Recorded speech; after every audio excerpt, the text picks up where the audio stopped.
ҳодисаи Бадахшон дар Кӯлоб такрор мешавад. ба таҷаммуи мардуми Кӯлоб ҳам мухолифин гунаҳкор дониста шуданд. тоҷикистон ва қирғизистон соли гузашта барои таҳсили донишҷӯёни ҳарду кишвар дар донишгоҳҳои худ квота надоданд. бозсозии нерӯгоҳи барқи обии Қайроқум 80% анҷом шудааст.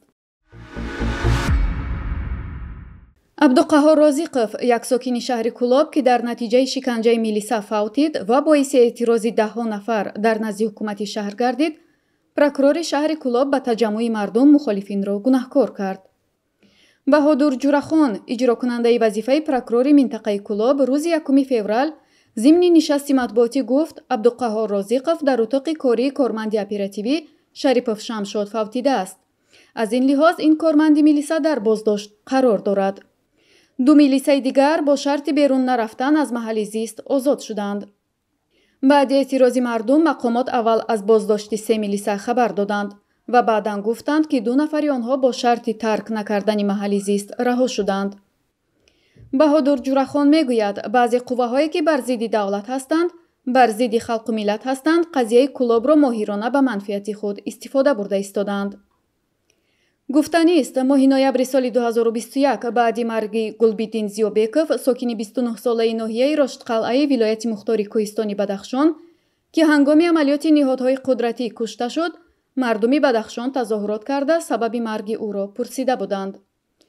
он замон ҳам ҳукумат таҷаммуи мардумиро кори дасти мухолифин унвон карда буд. ёдовар мешавем, ки рӯзи 3 январ наздикони Абдуқаҳҳор Розиқов дар назди сардхона эътироз карда хостанд сабаби марги ӯ мушаххас шавад ва гунаҳкорон ҷазо гиранд. Абдуқаҳҳор Розиқов бо иттиҳоми даст доштан дар фурӯши маводи мухаддир шаби 2 январ дар Кӯлоб боздошт шуд ва дар утоқи кории корманди милиса кушта шуд.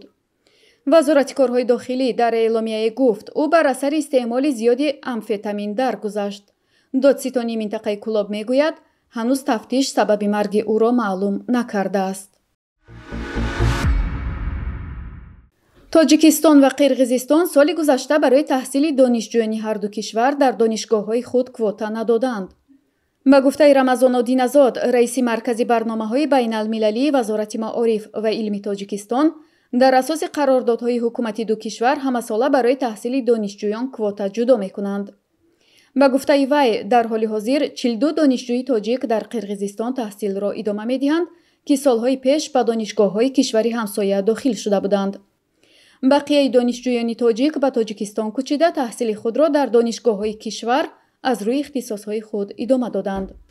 Одиназода ҳамчунин зикр кард, ки донишҷӯёни Қирғизистон, ки дар Тоҷикистон таҳсил мекунанд, ба мушкил рӯбарӯ нестанд. аммо ӯ мушаххасан нагуфт, ки чанд донишҷӯ аз кишвари ҳамсоя дар донишгоҳҳои Тоҷикистон таҳсил мекунанд. ҳанӯз маълум нест, ки ду кишвари ҳамсоя бори дигар кай ба қабули донишҷӯён шурӯъ мекунанд.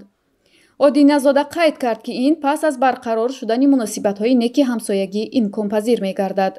мушкилоти таҳсил дар Қирғизистон барои донишҷӯёни тоҷик аз моҳи майи соли 2021 оғоз шудааст. баъдан Қирғизистон баъди муноқишаи марзӣ, ки дар охири моҳи апрели соли 2021 рух дод, марзҳояшро барои шаҳрвандони Тоҷикистон баст. бозсозии нерӯгоҳи барқи обии Қайроқум дар шимоли Тоҷикистон 80% анҷом шудааст.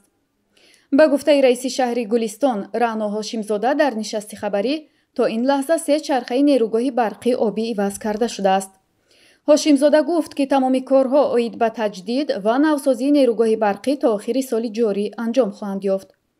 ёдовар мешавем, ки лоиҳаи таҷдиди нерӯгоҳи барқи обии Қайроқум иваз ва таъмири таҷҳизот ва дигар иншооти ин нерӯгоҳро пешбинӣ мекунад. маблағи умумии тарҳи бозсозии ин маҷмӯаи муҳими обӣ дар вилояти Суғд $200 миллион ташкил медиҳад. интизор меравад, ки пас аз таъмир иқтидори нерӯгоҳи мазкур аз 126 мегаватт ба 176 мегаватт афзоиш ёбад.